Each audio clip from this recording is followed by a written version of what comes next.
Bueno, a Xoán Carmona lo conocéis, ha intervenido ya en algunas jornadas que hemos celebrado aquí. Él es doctor de Economía por la Universidad de Santiago, vive en Santiago, además. Lo que pasa es que me dice que ha tenido un problema ahora para llegar, que había unas calles cortadas, ¿no? Xoán ha estudiado mucho todo el tema de la industria, digamos, de los orígenes industriales de Galicia, ¿no? Tiene un libro sobre atraso industrial de Galicia y el auge y la liquidación de la industria textil rural. Ha estudiado todos los procesos de implantación de la electricidad, incluso en los ríos de Galicia. Yo tengo un catálogo suyo de un estudio que hizo precisamente de lo que supuso de una exposición que me parece que se hizo la Fundación Barrié, que les aconsejo no solamente desde el punto de vista de la industria eléctrica, sino también desde el punto de vista de la naval. Y es un defensor de que, por ejemplo, en la Ley de Patrimonio de Galicia exista un patrimonio específico, que es el causante, que es el patrimonio industrial, ¿no?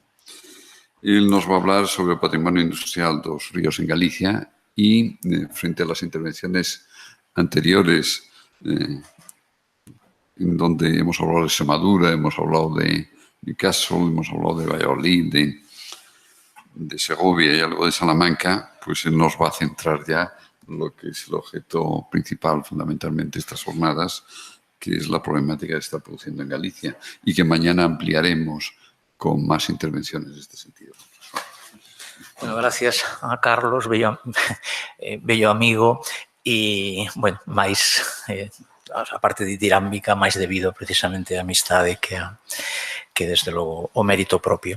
Teño que disculparme antes de nada porque cheguei primeiro cos demais ponentes por non poder asistido até agora, que a verdade, a medida que se vai facendo maior debía quedar máis libre, pero é o contrario, vai levando unha vida máis atribulada. E encima esclavos das axendas e destas e tal, pues cada vez é peor.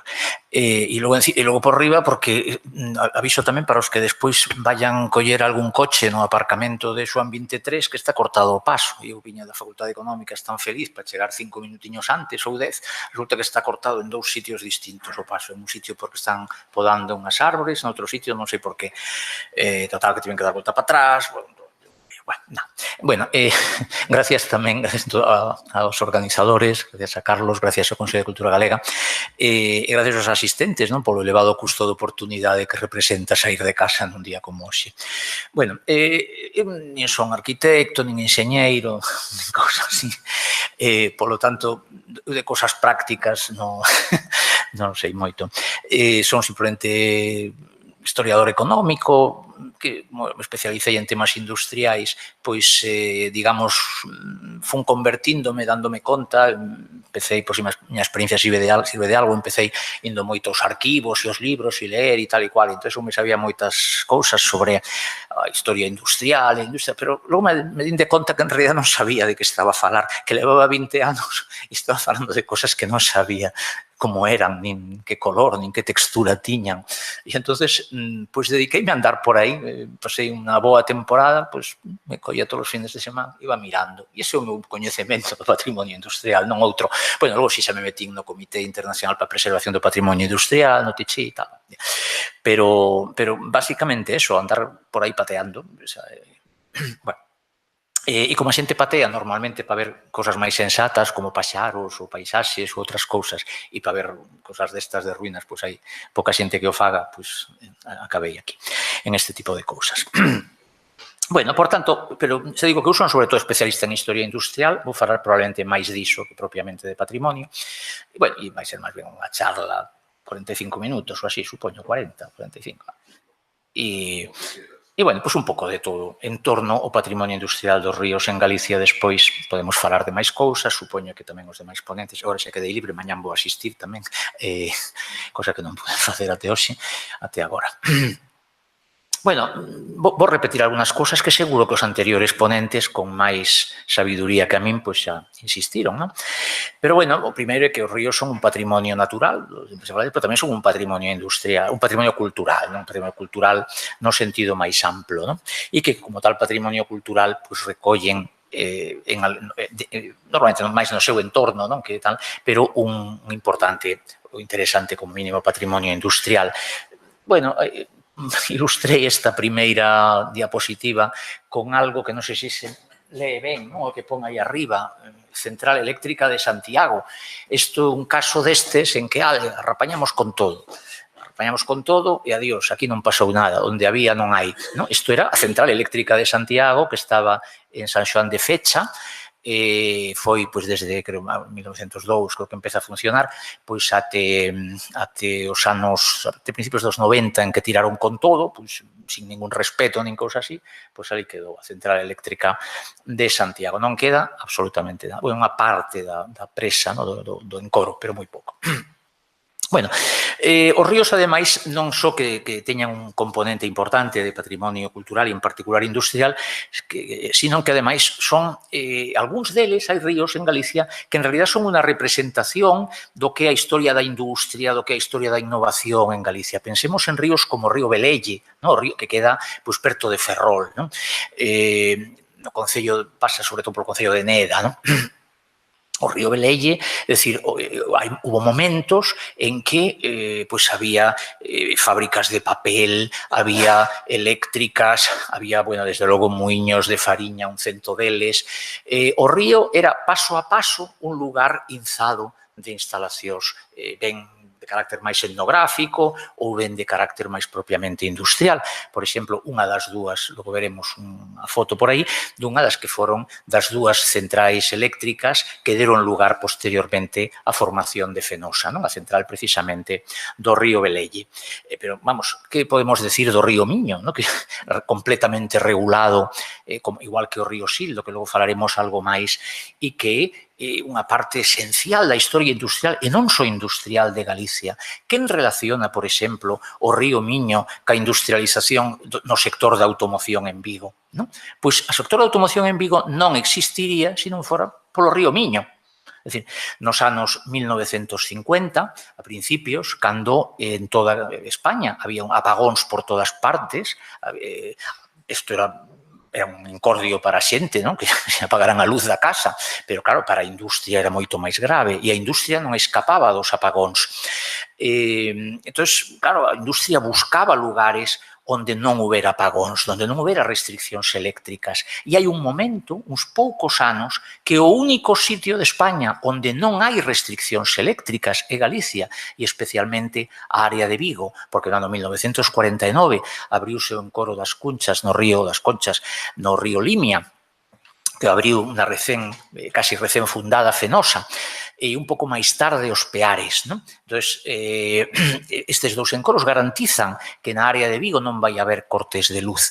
E entón, claro, hai un ambiente favorable ao investimento industrial en Galicia, especialmente na área de Vigo. E se colledes en calquera hemeroteca digital destas que hai agora e que son accesibles a calquera de nós, e mirades os anos que van aproximadamente entre 1954, 55 e 58, 59, veredes centos de referencias de como todos os industriais, todos os empresarios españois pensan que o futuro da industria en España non está en Cataluña nin no País Vasco, sino que está en Galicia. O sea, e que o ambiente industrial vai estar aquí, porque é o único sitio onde non van ter apagóns. Entón, formúlanse toda unha toda unha serie de proxectos industriais, pero moitísimos, en eses 4 anos son. Entón, algúns deles tiran para diante, ou xa teñen feitos os investimentos de forma rápida e logo consolidan. Pensade en Citroën, por exemplo. Citroën, cando o primeiro presidente de Citroën Hispania, Pedro González Bueno, aquel que fora ministro de Franco durante a Guerra Civil, ministro de Acción Sindical, a quen non sei se decir debemos ou máis ben nos deberíamos, o Foro del Trabajo, pois este foi o primeiro presidente de Citroën Hispania, e cando explica por que se instala Citroën en Vigo e non en Alsasua, mira qué casualidad estos días que está Alsasua na prensa, en toda a prensa. Pues en principio iba a instalarse en Alsasua. Pues cando dice, por que se instalou en Vigo? Dá tres motivos. Un deles é que existe a zona franca, outro deles é a comunicación marítima co lugar onde se estaba desplazando o centro de gravedade de Citroën en Francia, e un terceiro é que hai a garantía de que aquí non nos van quitar a luz, para unha fábrica de coches que lle quiten a luz vaya lío, ¿no? As perdas que representa. Entón, por ese motivo se instala a construcción toda a automoción, senón, non. O sea, non teríamos automoción en Galicia, así de claro. Que pasa? Que durante eses 3 ou 4 anos uns toman as decisións e logo non poden volver atrás. Outros fían máis largo, e os que fían máis largo, cando pasan 3 ou 4 anos, no río Douro, no río Duero, e en outros ríos, pero sobre todo en el Duero, empezan a completarse os aproveitamentos hidráulicos de Saltos del Duero, posteriormente Hidroeléctrica Ibérica e Iberduero, y entonces, bueno, ya se resolven os problemas, ¿no? Xa ahora nos podemos instalar donde queiramos, e entonces moitos dos que pensaban instalarse en Galicia se largan para outros pagos, ¿no? Pero hai un momentiño que aí aproveitamos, e fixados que en todos eses anos, todo aquilo que cando nos máis dos libros de historia, dice, el plan de desarrollo, el polo de desarrollo de Vigo, el polo de desarrollo de Coruña, el polo de desarrollo de Vigo e el polo de desarrollo de Coruña non valieron para nada, absolutamente. O sea, todas esas industrias que se instalan a principios dos anos 60 son aqueles proxectos industriais que estaban programados durante eses 3-4 anos en que Galicia era o único sitio onde non había apagóns. E se vos fixades, o primeiro polo de desarrollo en 1964 e resulta que, bueno, Citroën xa levaba 6 anos funcionando en Vigo, en Coruña o que agora é Alcoa, que daquel momento era Aluminios de Galicia, Lugasa, levaba 2 anos funcionando. Isto que queren pechar, que teñen programado pechar dende aí como 5 ou 6 anos, e que agora pechan co conto, bueno, con diversos contos. Genosa, Grafitos Eléctricos del Noroeste, a propia refinería, es decir, todos estos son proxectos anteriores aos polos de desenvolvemento. Bueno, son desa época, ¿no? Por eso, mirade, e era o Miño, e logo veremos por que o Miño e non outro río. Bueno, non sigo, non? Podemos seguir con máis ríos, pero se non se me acaba o tempo e xa jorobamos. Pero teño hasta medio así, ¿no? Bueno, a historia foi transformando ríos, eso sí, a historia con unhas intervencións desde moi atrás, ¿no? Desde nosos, iba a decir, primeiros padres, bueno, si non os primeiros os segundos, pero en todo caso, con unhas intervencións ao principio que representaban unha modificación pequena e posteriormente cada vez máis grande. Non é o mesmo, digo aquí, unha pesqueira, non, ou unha canle para un rego que un encoro como Belesá. Bueno, en todo caso, se do que falamos é de patrimonio industrial dos ríos, pois nos referimos un pouco a idea, a problemática un pouco do concepto de patrimonio industrial, non? Un pouco, bueno, eu creo que estamos a falar de intervencións posteriores a 1750, época en que comeza máis ou menos a Revolución Industrial, en Inglaterra, ainda que para algunhas cosas se podan considerar elementos anteriores, sobre todo algúns elementos de antes, ¿no? Eu creo que o patrimonio industrial incluye un tema de debate, outra xente pode ter outras opinións, pero creo que si hai excepcións. O patrimonio industrial é a herencia da industria, que a herencia da industria da era da industrialización, é dicir, posterior aproximadamente a 1750, con algunhas excepcións anteriores ou desa época en lugares onde en esa época ainda non hai industria. Eu creo que son, a un modo de ver, e isto un pouco unha cosa que algunhas veces discutín, pero non é quizás moi compartida, eu creo que deben entrar dentro do patrimonio industrial elementos manufactureiros anteriores sempre que cumplan unha destas dúas condicións, é dicir, que representen un investimento importante, que teñan activos fixos, un inmobilizado importante. O sea, unha das cosas que distingue a industria precapitalista, a protoindustrialización, os asuntos etnográficos, non, é que os inmovilizados, activos fixos son limitados, non? Sin embargo, propiamente a industria, o que debe ser a industria, inda que si cadra non haxa maquinaria moi moderna e tal e cual, pero que exista un inmobilizado importante. Por exemplo, creo que as ferrerías, esta que aparece aquí en pequeno, e a de Vilar da Cuíña, ¿no? Pois fixadevos que cantidad de lugares para as correspondentes rodas e tal, entón era un lugar que aí non o podía facer calquera, non era necesaria unha empresa, de feito era unha compañía en forma de sociedade e, bueno, pues en ese sentido as ferrerías cumplen esta idea de activos fixos de certo peso, ¿no? E despois a outra das características posible, a mellor se non se cumple moito a primeira, pero a segunda creo que chegaría unha das dúas, é que a organización do traballo non sexa tradicional, é dicir, que a remuneración do traballo se realice en base ao salario, non en base a parcerías nin outras formas de remuneración de traballo máis tradicionais, ou que a organización de traballo sexa en algún sentido de corte capitalista, ¿no? Entonces, por lo tanto, eu creo que o concepto de patrimonio industrial en xeral e para os ríos debe ser ese o herdo, a herencia, a herdanza da industria, pero na época industrial, propiamente dita, post-revolución industrial, pero incluindo tamén algunhas outras cousas, ¿no? Que son aquelas cousas que, mesmo sendo algo anteriores, pois representen un investimento importante en inmobilizado, en activos fixos ou unha organización do traballo distinta da tradicional. Por exemplo, a fábrica de tecidos de Guadalajara, ¿no? Pois foi unha cosa... Claro, como non imos considerar eso patrimonio industrial, non? Ou Sargadelos, non consideramos Sargadelos patrimonio industrial, ou Liérganes e La Cavada, non? Entón, eu creo que son todo, que teñen en común todos estes establecimentos, ou as fábricas de Salga, de Salazón, non, eso é etnográfico, de feito, en algunhas normas en vigor aparece máis ben como etnográfico, pero... Claro, pero en unha fábrica de Salga ou de Salazón é certo que non había máquina de vapor, pero había un propietario dos medios de producción que pagaba salarios a un grupo grande de traballadores, que podían ser 80 ou 100 en algún caso, e organizaba o traballo, ademais, esa persona de organización, basicamente con matices capitalista do traballo. Bueno, a auga dos ríos, que é do que estamos a falar, entra na industria de moitas maneiras, non? Pero basicamente aquí imos a considerar dúas, unha como parte da produción, o sea, como un elemento auxiliar da produción, ou ás veces non só auxiliar, non? Pensemos históricamente, pois, por exemplo, no caso da industria dos coiros, dos curtumes, que ten moita importancia en Galicia. Supoño que sabedes que a industria dos coiros durante o século XIX, Galicia representaba alrededor do 30% da produción española de coiros e, desde logo, estaba moi por diante de Cataluña e de calquera outra zona. Únicamente, en segundo lugar, ocupaba a zona de Palencia, ¿no? Despois viña Cataluña e outras, pero todas por debaixo do 18%. Bueno, pois os coiros, como se ve aquí, son un proceso moi simple, moi sencillo, a xente son píos, casca de carballo, cal e moita agua. Tiñan que estar todas na beira dos ríos. Se vos fixades, as aproximadamente 300, hai pouco un compañeiro presentou un traballo de doutoramento, unha tese sobre a industria, sobre o patrimonio industrial dos coiros, da industria do coiro en Galicia, e listaba aproximadamente unhas 300 fábricas de coiros, todas situadas á beira dos ríos.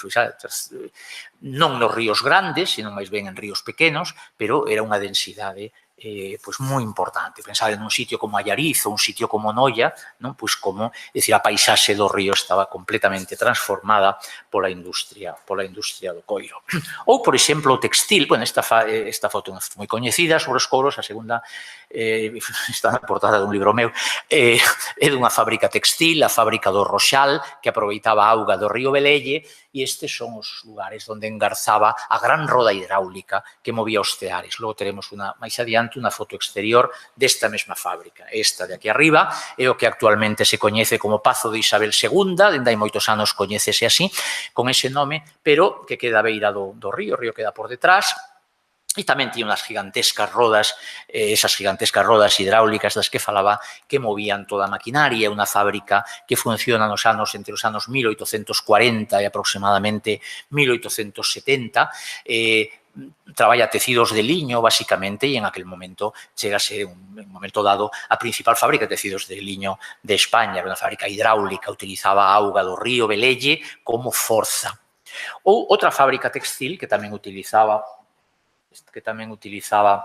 a rodas hidráulicas, esta que está aquí abaixo, tamén puxen estas dúas porque se poden identificar perfectamente. Si subides polo Velelle arriba, veredes ao Pazo de Isabel II, un chisquiño cambiado, dentro queda menos do que quedaba cando fixen estas fotos, pero sigue existindo. E esta outra fábrica do Seixo, no concello de Mugardos, esta que está aquí, que se ve que pasa o río por o lado, tamén esta era...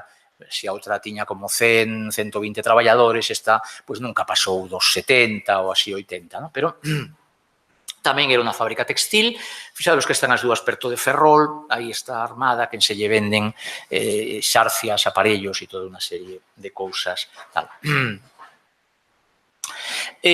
Bueno, decía que se utiliza como parte da produción ou dos servizos. E E aquí, non é por facer as beiras a Carlos, pero, por exemplo, no fornecemento de augas cidades. O fornecemento de augas cidades dá lugar a unha serie de instalacións que podemos calificar, eu creo que de industriais, ainda que sexa para xenerar un servizo, non? Con unha maquinaria potente, con uns investimentos importantes, e tedes aí este libro excelente sobre o caso da Coruña, onde ademais hai unha boa descripción de toda a maquinaria, de todo, e do que espero que interese aprenda como aprendín eu del, non? Podemos citar materiais de construcción. Hai, por lo tanto, esta primeira línea de cousas, non? A auga dos ríos é un elemento para producir forza para a industria ou para os servizos. Digo, perdón, forza, é dicir, un elemento do proceso de producción, non? Forza é o outro, non? A auga se utiliza tamén como forza, é dicir, para mover maquinaria, non? Primeiro con rodas moi simples e a partir de mediados do século XIX xa que a turbina, con turbinas máis ou menos sofisticadas, pero as turbinas non son outra cosa que tamén unha roda hidráulica, en definitiva. Entón, en Galicia, en outros sitios hai outras cosas, pero en Galicia, en que sectores se usou e ainda quedan pegadas desta auga como forza de roda a turbina? Pois, por exemplo, nas fábricas de papel, non? As fábricas de papel. Por exemplo, temos aquí isto que está aquí é unha vista de principios do século XX, no finais do XIX máis ben, da fábrica de papel La Concepción. É dicir, isto é actualmente unha magnífica casa de turismo rural no concello de Caldas de Reis que se chama a Torre do Río, que máis ou menos, mantendo a mesma fasquía, máis ou menos, pero bueno, mantén en gran parte a volumetría da antigua fábrica, pois é unha casa de turismo rural, un sitio maravilloso, por certo, todo se xa dito.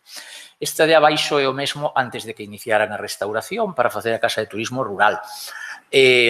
Fixadevos a auga, como domina, é dicir, rodea en realidade, este é o río Umia, evidentemente. Este outro,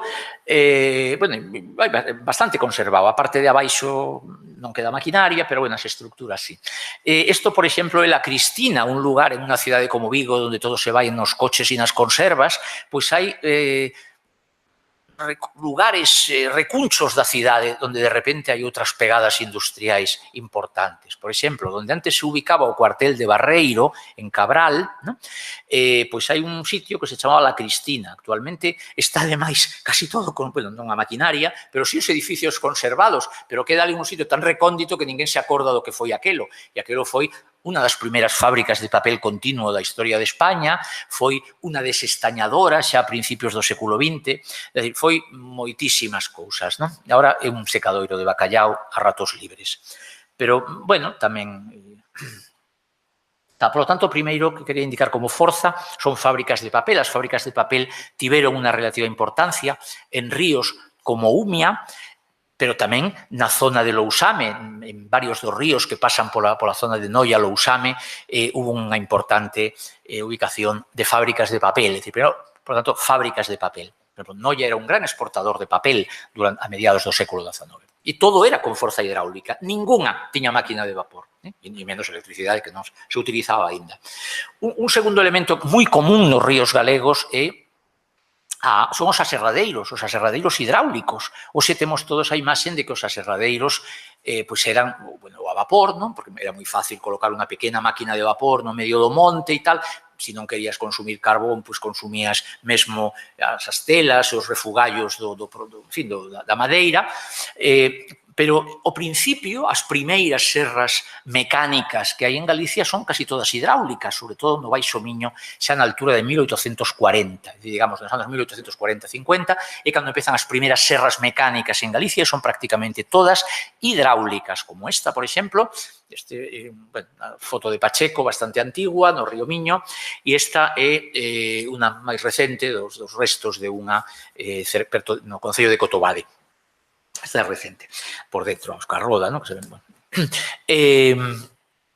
Ainda quedan algunhas, por exemplo, unha que está restaurada no concello de Covelo, que eu recomendo ir ver, porque é unha instalación francamente interesante, ademais cuidaron-na moito, está un pouco no medio do monte, entón prestase para que vaya a guste o senderismo e tal, pois moito mellor.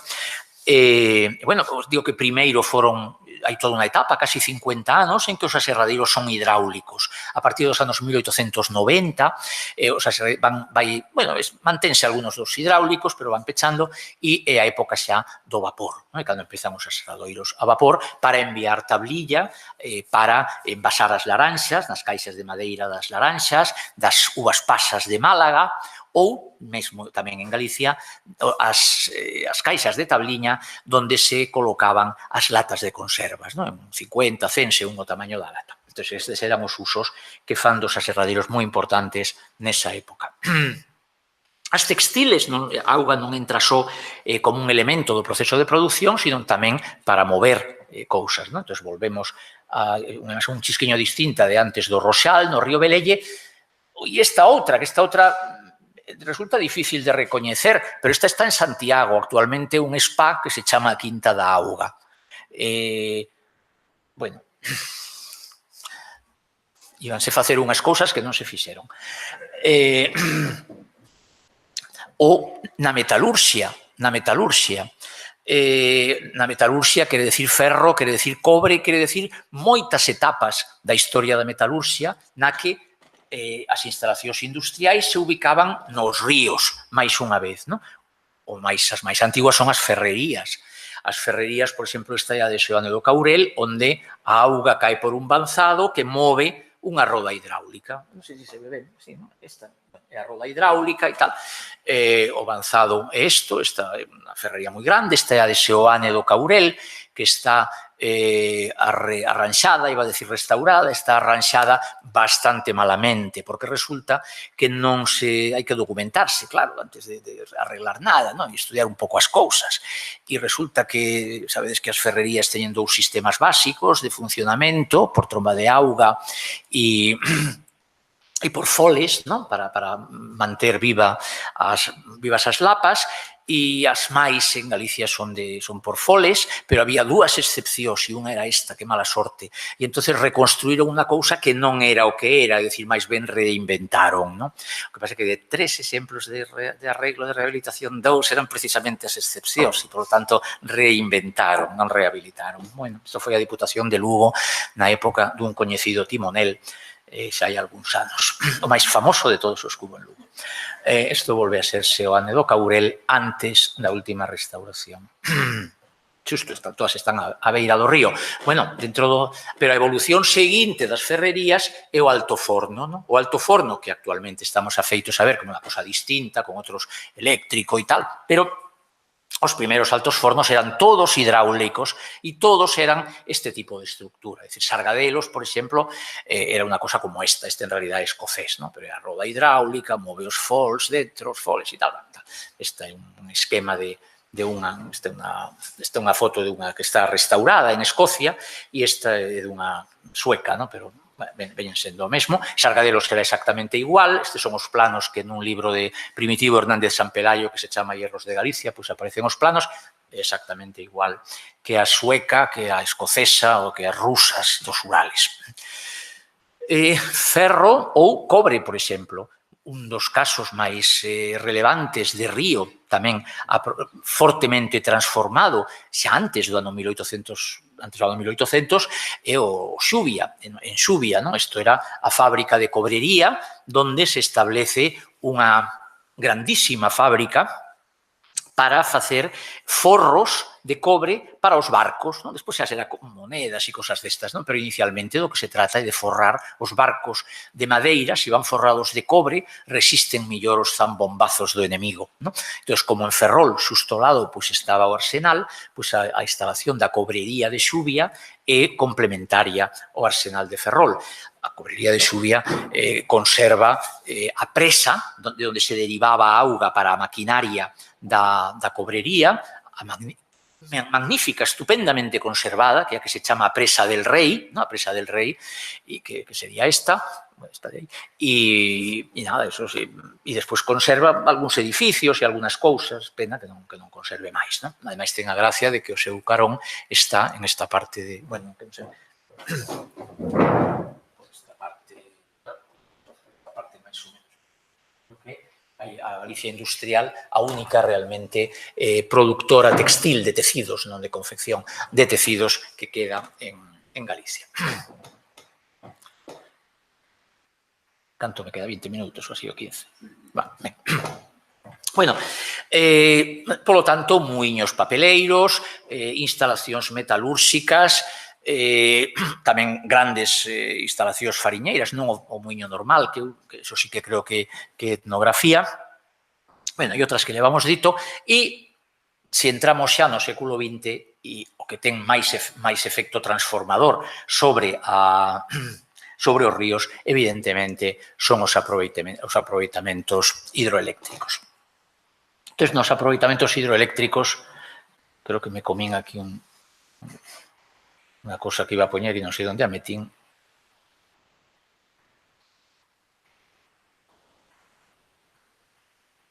Pois non sei onde a metín, non a puxen.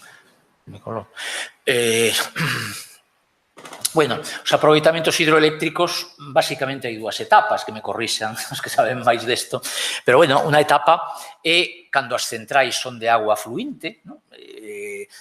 Entón, a intervención sobre o territorio, sobre o río, é pequena, porque prácticamente non hai encoro, o que hai é simplemente un pequeno azud para desviar a auga por un canal pequeno, e o canal, pois isto estaría, bueno, este sería un canal deste estilo, non, que vai polo monte arriba, perdón, que estaba señalando aquí, non se ve, este sería un caso de canal, isto que corresponde á central da Capela, a central da Capela, perto de, por aí, entre Pontedeume, as Pontes,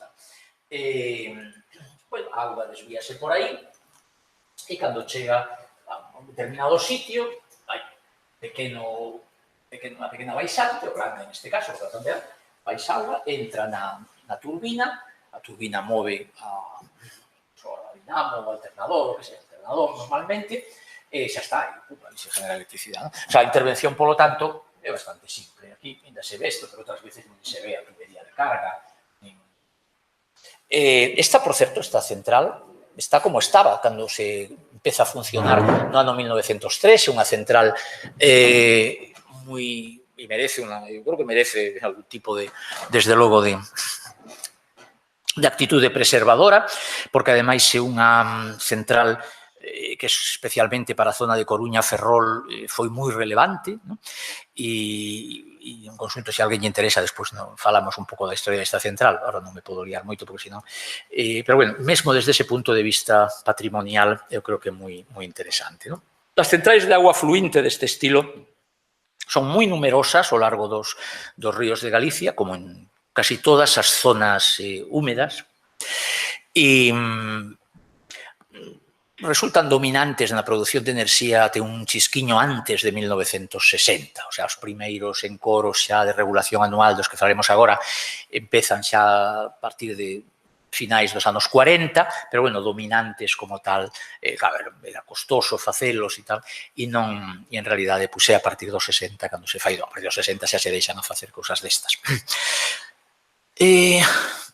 Esta que está, daquela que está a cor un pouco estropeada, eso é a central de Segade, en Caldas, que é unha central, a outra, Cado Velelle, responsable da creación do que sería a Sociedade General de Electricidade, pero acabou sendo Fenosa, é unha imaxe dos anos 80, finais dos 80.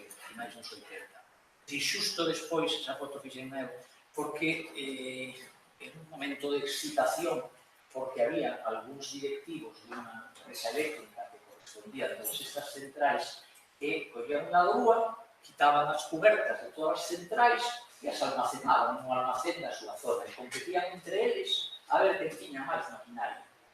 Hasta que os directivos da empresa, máis directivo que eles, pois xeron un pouco de determinadas partes do corpo e dixo que nada, que iso iba todo para Coruña. Que iba todo para Coruña. E foi para Coruña. Pero deixaron cantidad de centrales así. Isto está sendo. E despois os ríos, veis que hai moitas centrais que lles falta a cuberta e que lles falta a maquinaria. Isto, pois sí que está. Logo acabaremos precisamente, já está falando deste asunto, de que foi de aquela maquinaria. Bueno, caso tamén, como aquela central da Capela, destas centrais de carácter fluinte. Esta en concreto de Caldas atrae aquí ademais a colación.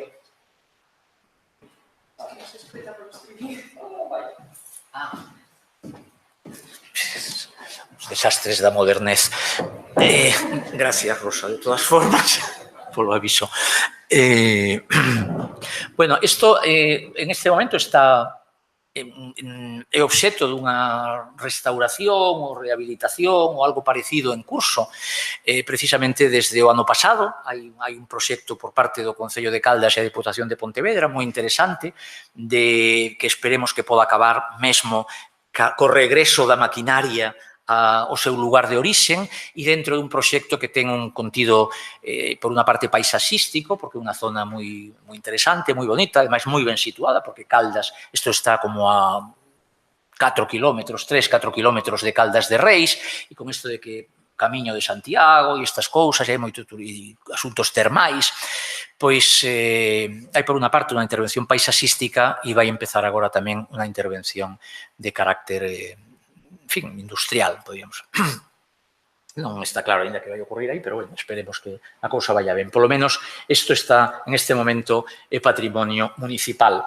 Bueno, e esta outra xa todos vostedes saben que é a Central do Tambre, porque non só os de Galicia, sino en todos os libros, todos os interesados polo tema do patrimonio arquitectónico da hidroelectricidade ou, en fin, da industria moderna, pois esta imaxe deste edificio de Antonio Palacios aparece por todas partes. Esta é a Central do Tambre, que é un pouco o culmen, o punto final desa primeira etapa empresarial da industria eléctrica en Galicia e en España, en que se xuntan varias empresas e forman por primeira vez unha empresa potente en Galicia, que é a Sociedade General Gallega de Electricidade, e esa empresa potente pois tamén ten que demostralo, non chega só con producir máis, sino que ademais hai que presentalo con un edificio igualmente potente, con un arquitecto de prestixio e que ademais era un arquitecto moi relacionado co sector eléctrico. É curioso porque arquitectos e enxeñeiros tiveron, os arquitectos e enxeñeiros notables tiveron sempre moita relación co sector eléctrico. Antonio Palacios tiña un irmão que era un axudante de obras públicas, que foi unha das personas, dos especuladores, en realidade, que máis denuncias de centrais eléctricas fixeron nos primeiros anos do século XX. Mesmo a do Limia, inicialmente, o río Limia presentouse ali e fixo todas as denuncias. Era unha familia curiosa, a dos Palacios, outros sabedes máis que a min del, onde había contratistas de obras, que, polo tanto, eran os que facían as obras, outro que conseguía as concesións e outro facía a parte arquitectónica. Bueno, esta é unha vista xusto cando a van a abrir, cando van a inaugurar, uns días antes da inauguración, que pertence a un álbum de fotos precioso dese ano 1928. A catedral da electricidade en Galicia. En todo caso, polo tanto, aí hai elementos interesantes nas centrales, non só pola parte da maquinaria, sino tamén mesmo desde un punto de vista da arquitectura. Inda que hai que decir que a vontade de estilo nas centrais eléctricas desa época é limitada, limítase a unhas poucas centrais. Hai 3 ou 4 que teñen esa vontade, o resto non, da que se conserva moi ben a do Tambre. Mesmo a da Capela, interesante por outros aspectos, non ten maior enjundia. Bueno, e a segunda etapa é a da segunda mitad do século XX, máis ou menos, podía pensarse que empeza a finales dos anos 40 e que son as centrais xa de regulación, que se construían en Coro, en fin, todo o grande posible, con unha sala de máquinas moi potente, con unhas vivendas para os traballadores, ou cando menos un poblado para os traballadores, cando hai varios miles de personas construindo o embalse, ou en Coro, etc. Este, por exemplo, é o primeiro gran en Coro que se fai en Galicia, que é o das Conchas no río Limia. Entón, aí xa se pode ver o efecto na paisaxe. O efecto na paisaxe notable, non? Primeiro, está asulagada unha cantidade enorme, porque o río Limia non é gran cousa, nin daquela, nin agora, pero claro, hai unha superficie grande, un coro, toda a zona, toda a obra feita arredor, en fin, hai unha transformación, é o comenzo da regulación dun río que tamén se está regulando desde Portugal, non? Bueno, isto que con estas cosas que me salieron en roxo porque non tiven tempo de poñeros, entón parece un cómic, non é un cómic. E por riba, con ese texto de que a paisaxe tamén se reparte, acabo de estropear o tinglao, pero bueno, disculpen a pouca tal. E estes personaxes que parece que están rindo non son chistosos ningúns. Non sei se ven os nomes, pero bueno, o primeiro de arriba é Pedro Barrié de la Maza, posteriormente conde de Fenosa, o segundo é Marcelino Botín Sanz de Satuola, é dicir, o avó de Patricia, e Ignacio Villalonga. Ignacio Villalonga, Patricia, bueno, na Patricia, non? En familia. E outro, Ignacio Villalonga, que era o gran banqueiro dos anos 40, 50 e principios dos 60. Ignacio Villalonga era o presidente do Banco Central, que daquela era un banco notablemente máis grande que o Santander e notablemente máis grande que o Pastor que presidía Pedro Barrié de la Maza. Bueno, entón, poño isto aquí de que a paisaxe tamén se reparte, porque non sei se algúns, bueno, cando un vai a Ribeira Sacra ou vai aos Peares, que é un sitio máxico, estupendo, onde se xunta o Miño e o Sil, un sitio que ten unha maxia especial, pois un ve, se miras pa dereita, o Sil todo bueno, foi de Saltos del Sil e actualmente pois é de Iberdrola, si se chama Iberdrola, ahora, sí. Como ás veces vivo, retrocedo séculos para atrás, si sigue chamándose Iberdrola. E do outro lado, pois agora xa non sei, porque é moi difícil de pronunciar ese nome, pero até hai pouco ainda quedaba o nome de Fenosa na segunda parte da empresa. Era de Unión Fenosa, non? Non, de Gas Natural Fenosa. De Gas Natural Fenosa. Bueno, entón, que pasa? Como é que? Pois moi claro, o sea, por eso digo que o paisaxe se reparte. O sea, isto, un día se sentaron estes tres, isto logo celebraron xuntos e convidaron a máis xente, ¿no? Pero, entre outros, a Luciano Jordi, entre outros a este, ¿no? Non o sen aquí, que é Luciano Jordi, o de, bueno, que aos enxeñeiros e arquitectos sonarávos moito, porque, un tipo moi notable, e que, entre outras cosas, foi autor do proxecto con Castañón, do proxecto de Belesar, ¿no? E de moitos proxectos de Fenosa, ¿no? Aparecen moitas fotos tamén con eles. Conto ou non conto según o que me quede. Me dará tempo. Logo necesito 10 minutos máis. Moi ben, sí, que non me gusta ser coñazo, sabes?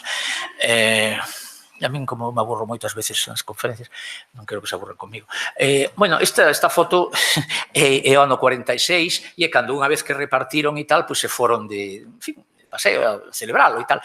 E o reparto é o seguinte: todas as centrais de auga fluinte en Galicia, todas as centrais eléctricas anteriores a 1940 ou así, estaban perto da costa. Fixadevos que das que puxen antes e outras que seguro que coñecedes, todas as pequenas, as de auga fluinte, todas están no río Tambre, no río Velelle, no río Itabén, no río Verduxo, pero non falamos nada nin do Miño nin do Sil, que son os ríos grandes, non? O sea, entonces, un pouco por qué? Como se explica eso? Bueno, pues simplemente porque investir, facer unha central era máis complicado, non? Un e en outro. Até os anos 20 non está disponible a tecnoloxía, por lo menos non está completa. Sí, hai algúns exemplos no mundo, pero a tecnoloxía para facer estes grandes encoros non está apenas disponible e, ademais, tampouco está moi disponible a tecnoloxía para elevar a tensión a unha tensión abondo como para que non se perda no camiño se queres vender en Madrid ou en Barcelona ou en Francia, non? Entonces, até esa época, había que vender relativamente cerca. Entón, por lo tanto, como Galicia non era un gran consumidor de electricidade, pois o que tiña sentido era producir cerca dos núcleos industriais, non? É dicir, onde se localiza a industria da costa, non? Velelle, Ferrol, Verduxo e tamén Vigo. En fin, e entón o Miño e o Sil, pois, había xa concesións, porque moita xente solicitara as concesións, pero non había nada. Entón, na posguerra, a principios dos anos 40, é cando se plantexa, claro, hai apagóns por todas partes, despois da guerra, ademais están en folga unha gran parte dos dos empresarios das empresas hidroeléctricas que chegan en unha famosa reunión, ¿no?, entre Oriol, Aguirre Gonzalo e non sei quen máis, amenazan a Franco con facerse comunistas se non sube os precios eléctricos. Bueno, hai unha serie de literatura sobre isto. Bueno, o asunto é que hai unha gran demanda de electricidade. Entón, e todo o mundo se fixa, unha vez máis, o mesmo que pasou antes, pois se fixas en Galicia, que están o Sil e o Miño, que son uns ríos que están encaixonados en moitos sitios de unha forma maravillosa, que ali é relativamente fácil facer estes grandes encoros, ¿no? E, ademais, son ríos con un réximen que funciona todo o ano, porque se nos vamos ao millor a outros ríos de outras zonas de España, pois hai unhas estiaxes moito máis fortes, non? Entón, estos son dous ríos maravillosos, pois, entón, todo o mundo pensa en lanzarse. Pero antes de que o pense ninguén, o pensa Pedro Barrié de la Maza e os seus colaboradores. Pardo Hidalgo, que este de aquí, e Benigno Quiroga, que este de aquí. E entón estes, de unha forma ou de outra, consiguen facerse. Hai moita literatura sobre isto, por certo, que a maior parte, e a que deixa en peor lugar a Pedro Barrié de la Maza, é radicalmente falsa. Pero, bueno, ese é outro tema. Pois aí, a verdade é que isto me acusaban de todo, o sea, como todo o mundo, de un lado vou e outro lado non tanto, pero, bueno, o que iba. Bueno, o asunto que se consigue facer cas concesións dos dous ríos, ¿no?, sabendo que lle resulta completamente imposible el regular os dous ríos, porque era un investimento como nunca se fixera na historia de España. E o Banco Pastor era un banco modesto, ¿no? Era un banco modesto. Pero foi unha das xogadas empresariais máis importantes e máis hábiles da historia que hubo nunca en Galicia. Entón, que fai este home? Pois amagar con que vai empezar a construir e en un momento de escasez en outros sitios que vai atacar. É máis complicado todo, se alguén interesa algún coloquio, que vai atacar, que vai intentar invadir outros mercados. Entón, os outros entran no xogo e convoca a estes dous, que decíamos, convoca logo tamén a outros, pero convoca basicamente a estes dous e dice, mira, aquí o negocio do futuro eléctrico está aquí.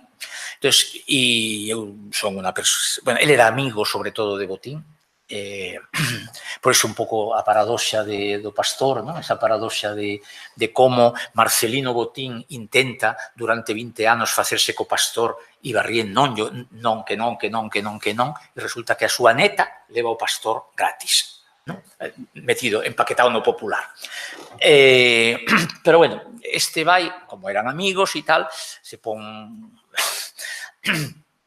importante, e entonces di, bueno, o Sil para ti e o Miño para min, pero non cho vou dar gratis, claro, pero vou cho dar moi barato. Mira, doucho, si ti me garantizas que as accións de Fenosa saen na Bolsa de Madrid e ti me aseguras o aseguramento das emisións e das ampliacións de accións de Fenosa. Bueno, e a outro pareceulle unha xogada sensata e repartiron un para ti e outro para min. Por iso digo, a paisaxe tamén se reparte, porque era todo o río. Entón, cal era a xogada por parte de Barrié? A xogada por parte de Barrié era que non tiña os recursos nin por casualidade para facer os dous. Por lo tanto, cando lle regalaba outro Sil, estaba regalando algo que para ele era un imposible. Pero, a cambio, conseguía entrar no mercado de capitais de Madrid, porque el sabía que en Galicia, nin a través do Pastor, nin por moito que se aliara con Olimpio Pérez, que xa estaba aliado, banqueiro de Santiago, nin con outros banqueiros, nin con ninguén iba a conseguir tampouco construir os encoros do río Miño, non? Os Peares, Belesar. Entón, bueno, fai ese cambio, de forma que quen financia finalmente a construción dos Peares, de Belesar, de todos estes encoros, é o capital que lle pon nas mans, as emisións e as ampliacións de capital de Fenosa que lle poñen as mans Botín e Villalonga. É dicir, consigue financiar o Miño gracias aos outros, e ese é un pouco o inicio da historia de Fenosa. Entón, os outros montan saltos del Sil, que logo acabará en Hidroeléctrica Ibérica, e Hidroeléctrica Ibérica fusionada con Española e formando Iberduero, e do outro lado, pues, Fenosa construye no Miño. Entón, bueno, pues son o primeiro deles é as conchas, que non, que xa vedes que o impacto na paisaxe veíamos antes de unha maneira mellor, pois xa é maior, pero claro, xa os Peares, que é o segundo, non? Xa durante os anos 50 empeza a construción, xa exixe a construción dun poblado para os traballadores, porque hai que traer, claro, aí vive moi pouca xente, hai que traer xente de fora, non hai man de obra na zona, é moi difícil concentrar tanta xente, entón todos eles, normalmente todas estas centrais teñen os tres elementos esenciais, son o encoro, a sala de máquinas, o que é propiamente a central, e despois teñen a parte das vivendas. Neste momento sabedes que hai aí unha escola de inmersión lingüística e alguna outra cousa, bueno, está ben conservado, xa por pouco. Este segundo é Belesar, que é o que ven despois, bueno, que ademais Belesar entra en todas as historias no docomomo ibérico, en todos os documentos moi valorados, un edificio moi valorado, non? Este de Castañón e de Carricarte, este non sei se é só de Castañón, pero bueno, o que é o edificio, non? Que precisamente contrasta, non? Ten un contraste moi bonito ca propia presa e un edificio moi valorado en todos os documentos, non? Hai, por exemplo, hai unha tese de Antonio Río, que se chama La recuperación de la modernidad en la arquitectura gallega, e dá a estes edificios, básicamente a estes, de Fenosa desta época, o papel de recuperadores, un pouco o regreso da arquitectura moderna a Galicia, despois dunha época, pois, bueno, ese primeiro franquismo, que esa longa noite de pedra, para este profesor da Universidade da Coruña, que poñemos aí para que se vexa, hai que citar, eu sempre cito, pois as Conchas sería el comienzo del proceso de la recuperación moderna, os Peares la recuperación propiamente dita e Belesar la culminación del proceso de recuperación moderna, non? O sea, por lo tanto, eu non me meto en arquitectura, pero cito que outra xente, que non só outros valores patrimoniais, sino tamén desde o punto de vista da arquitectura nos aproveitamentos hidroeléctricos. Bueno, eu quería, agora sí, non? Xa me toca, xa vamos 3/4 de hora, ahora acabo aquí. Entón, eu quería, bueno, acabar aquí con esta imaxe que non sei se alguén sabe de que se trata. Porque o que vou a contar unha historia en torno a esta imaxe, que xa empecé antes e vou intentar terminar, un pouco por chamar a atención sobre unha cuestión do patrimonio hidroeléctrico. Isto é o Museo de Bolarque, na provincia de Toledo. E isto que se ve é a maquinaria da central do río Mao, na provincia de Ourense, que se atopa no Museo de Bolarque. Bueno, non puxen aquí a foto, pero no Museo de Bolarque, por exemplo, tamén está a maquinaria da primeira central maremotriz que se experimenta en España, evidentemente foi en Galicia, pero está ali no medio, ao lado dun río, nin siquiera posta no río, porque ali además non sube a marea, en Bolarque.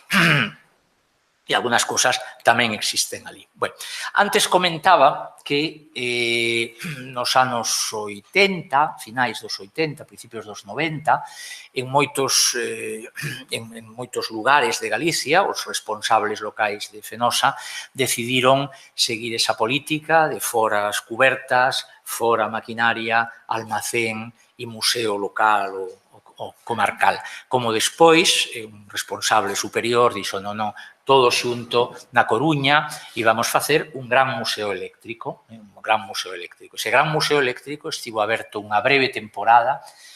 Os que non o visitastes aforraredes ter visto cartelas onde se decían unhas barbaridades tan espantosas. O museo era sensacional pola máquina, polas cosas que exponía, pero era espectacularmente terrible polas cosas que se decían nas cartelas, que non explico quen os puso. Unha delas viña dicindo que en Vila Santar, por ali por Curtis, en 1873, a fábrica de hilados e tejidos de Vila Santar movía a súa maquinaria por electricidade. Entón, ali ten unha turbina moi bonita, pero a turbina pode mover producindo electricidade ou directamente, e en realidad movía directamente, porque se en 1873 en Vilasantar fora certo iso, Vilasantar sería o berce da industria eléctrica mundial.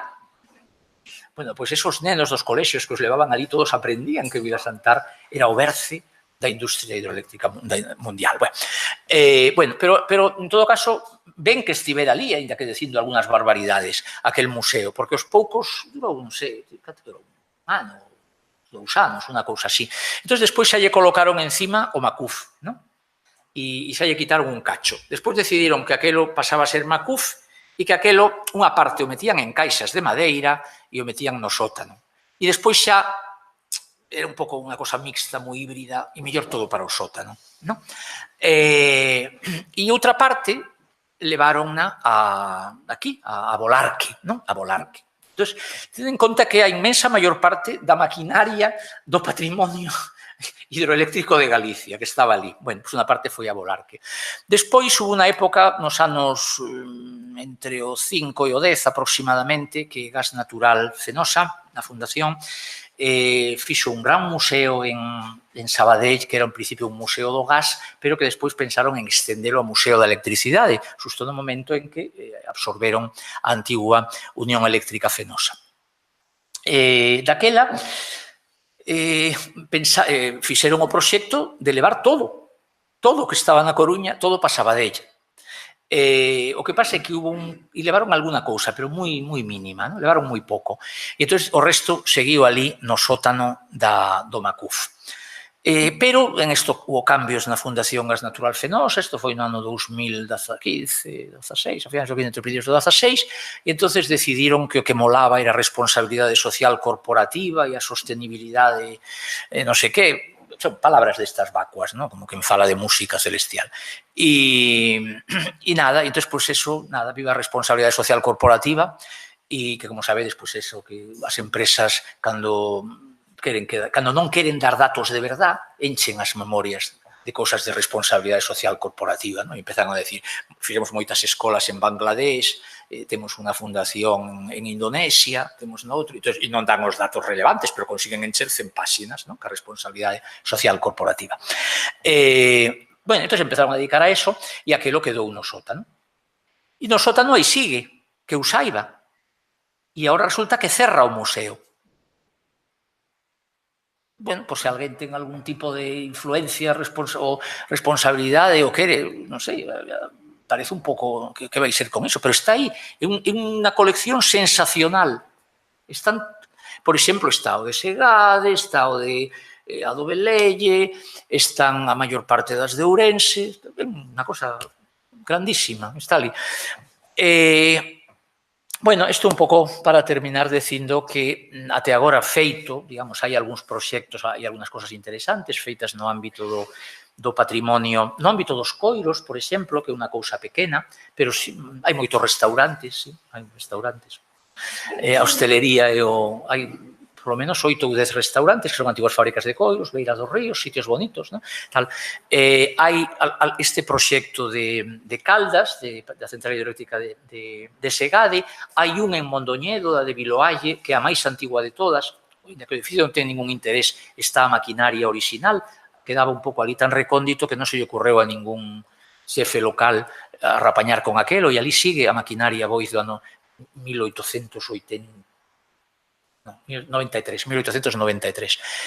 E algunhas cousas sí, algún aserradeiro de Covelo, podíamos citar 4 ou 5 máis, ¿no? Pero en realidade, pois como outras tantas cousas, polo menos no ámbito do patrimonio industrial, pois a recuperación do patrimonio industrial dos ríos sigue sendo unha desas moitas asignaturas pendentes. Por se acaso alguén pode facer algo en isto, eu chamaría que non deixáramos que tiren, que leven os chatarreiros, todo isto que está aí no sótano da Fundación Gas Natural Fenosa, ou que non o leven para outro lado. Por certo, Volarque creo que vai pechar tamén. Entón, tamén isto, pois non sei a onde irá. O Museo de Volarque. Gas Natural Fenosa tiña o Museo de Sabadell, o de Volarque, e antes tiñan este de aquí. Pois nada, xa está, xa falei moito.